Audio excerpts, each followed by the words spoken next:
In the shadow of climate change, I think communities are wanting to take practical action more and more, whether that's planting trees or sowing wildflowers or growing their own food. When you start to grow food locally, you start to notice the nature around you.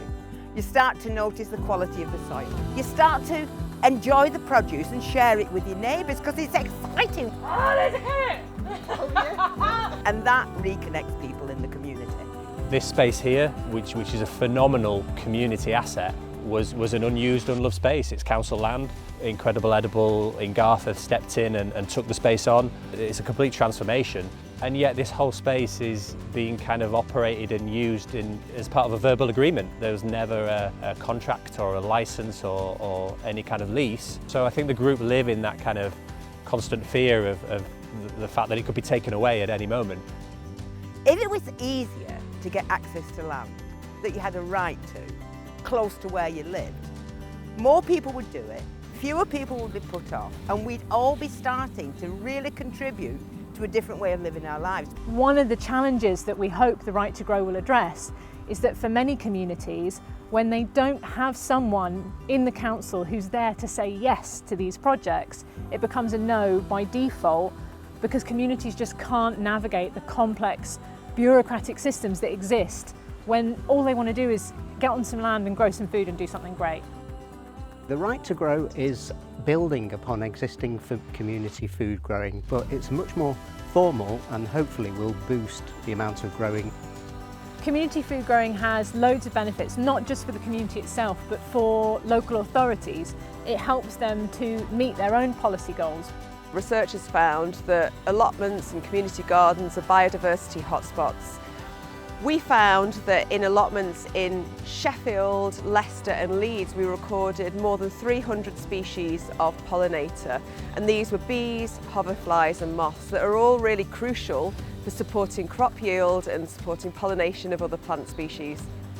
Being out in nature, it's actually boosted my health. I had lots of health problems. Being out here in the actual wildlife area, being part of this, developing it, maintaining it, it's amazing for yourself, for self-esteem, to bring community into us, to all get together and celebrate being out in nature.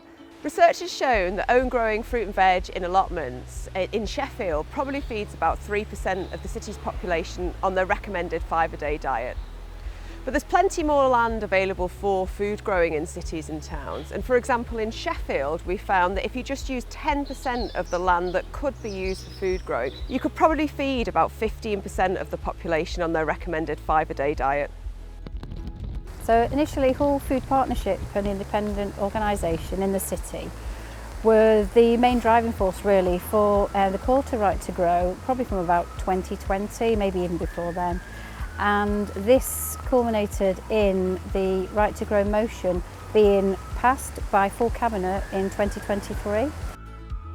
I think one of the reasons why it is really important to communities in Hull to know that the local authority is supporting the Right to Grow is because there are many communities that lack the appropriate facilities in their own areas to actually do any growing. They don't have allotments, for example, or maybe there aren't any allotments available.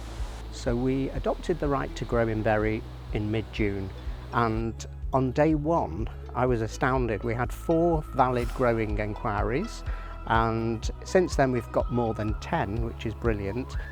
Over the past 5 years, Incredible Edible in Leeds has been growing food in public spaces. We have over 150 raised beds across the city, some on grass verges, some outside community centres, some outside schools, some outside health centres. The majority of them are on public land.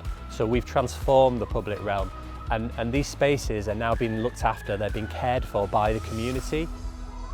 Give us a chance to show that we can be stronger as a community, we can be healthy as a community, we can actually start small businesses selling local food on local markets, all because we started to grow on more land, close to more houses, because we got a right to grow. Oh, we're getting smacked by our own raspberries. Community gardening is living proof that the people themselves want to change their relationship to the planet for the better.